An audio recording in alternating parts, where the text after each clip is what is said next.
Now, you mentioned having to get through the media. What do you see as the best way for conservative candidates, especially at the national level, to get their message or image across to the general public, especially the independent voters? And that is, how do they get around or through a hostile press? Well, that's what Ronald Reagan did, and he did so being a happy warrior.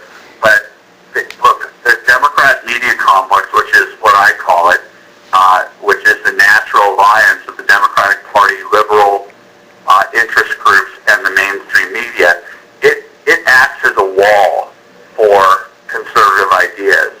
If there's a counter-narrative that disproves something that liberals believe, the mainstream media is not going to do anything to try and undo a narrative that benefits their side. And so Ronald Reagan, given that he was from Hollywood, it's no surprise that he was an effective communicator, because he understood how important Hollywood was.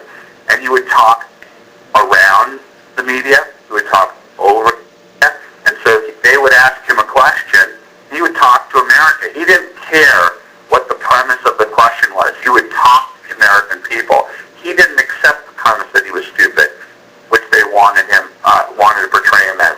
He didn't accept the premise that he was evil, as many thought that he was. He talked to the American people, and they saw in that smile, in that wit, in that determination, that he was not what the media said he was.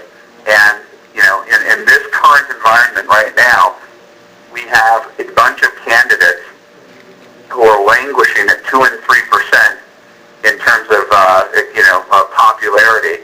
And you have a person like Donald Trump coming out of nowhere and rising, and he's number 2 in terms of the Republican field when he's not even really a Republican.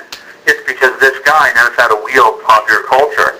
The reason why Sarah Palin was so popular for such a long period of time, and why the left has attacked her so mercilessly, and even those on the right have attacked her so mercilessly, is because she understands popular culture and she wields it well.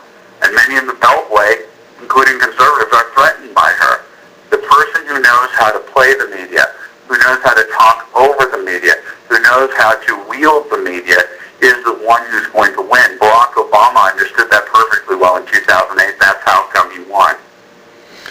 You mentioned Trump just there, and obviously he's heavily in the news these past few days with the whole birther business, hopefully being put to rest now.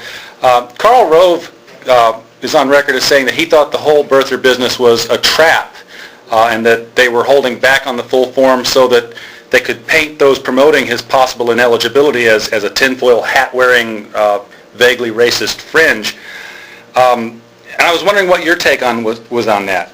Well, you hadn't said Karl Rove said that, because that's exactly what it's always been. That's why I told Joseph Farah to stop it trying to inject the birther thing into the Tea Party.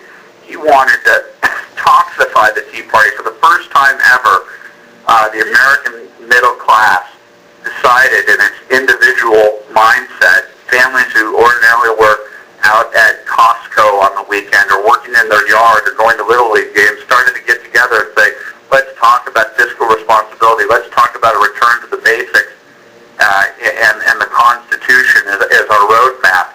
And to try to inject the birther thing into it, a question mark, putting a question mark over the legitimacy of the president, which is a sideshow, was deeply problematic. And the proof that this was what Karl Rove said a trap is that they couldn't get anyone mainstream to talk about the birther thing. It took Robert Gibbs, the president's former spokesperson, to raise it proactively in a press conference, because they were so desperate to create something in order to lure people to that, so that they could drop that birth certificate in October or near that period of time of 2012.